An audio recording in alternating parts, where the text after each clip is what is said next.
Oké, daar zijn we weer met een nieuwe vlog. Het is week 20 en we gaan zo even kijken naar de Merlies, Marinis en Grandis.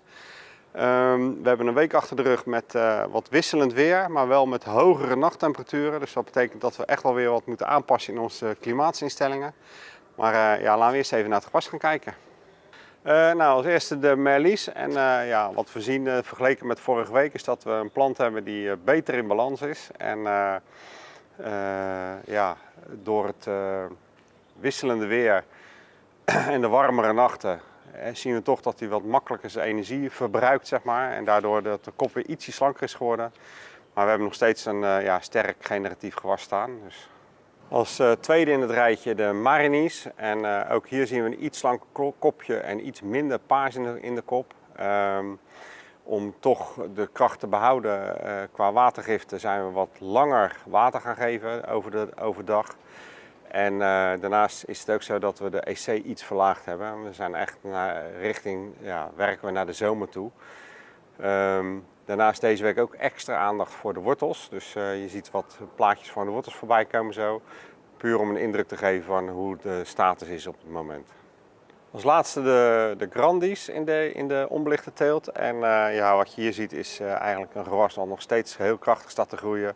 Met eigenlijk best wel een vette kop. Maar ja, we verwachten dat als het weer toch weer wat meer echt zomer gaat worden, dat er een soort omslag komt tussen de Grandis en de Merlies. Dus dat de een het makkelijker vol gaat houden als de ander. Dus, op het moment staat de Grandis erg sterk te groeien.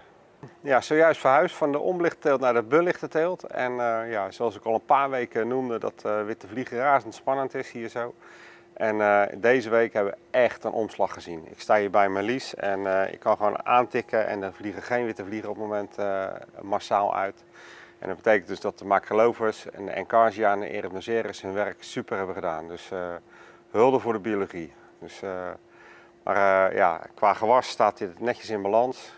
Witte vlieg is redelijk ook in balans, dus we gaan weer de goede kant op. Oké, de volgende in het rijtje is de Marinis belicht. En ja, tussen belicht en onbelicht zit qua behandeling niet zoveel verschil meer. Er zitten vooral ja, in de leeftijd van de planten zit het grootste verschil. En ook hier zien we nog steeds een plant die netjes in balans is. Een ander dingetje, we laten nu vandaag iedere keer een paar wortels zien. Die wortels die zijn uiteraard niet van Merlies, Marinis en Grandis, maar van Maxifor. Met als bovenstam de Merlies, Marinis en Grandis. Ook hier zie je dus dat de bovenstam invloed heeft op de onderstam. Dus hoe sterker de bovenstam groeit, hoe sterker het wortelgestel ook ontwikkeld is. Terwijl het dezelfde onderstam is. Als laatste de Grandis. En ja, ook hier staat hij nog steeds netjes in balans en witte vliegen onder controle. Een ander aandachtspunt wat we ook deze week waar we extra aandacht aan hebben besteed is de luchtstrategie. En dat betekent dat de dagen en de nachten worden warmer, dus we gaan wat makkelijker luchten. We gaan wat makkelijker tegenlucht geven en we gaan wat sneller van open als de temperatuur bereikt is. Dus ja, tot zover de vlog van deze week en ik zou zeggen tot volgende week.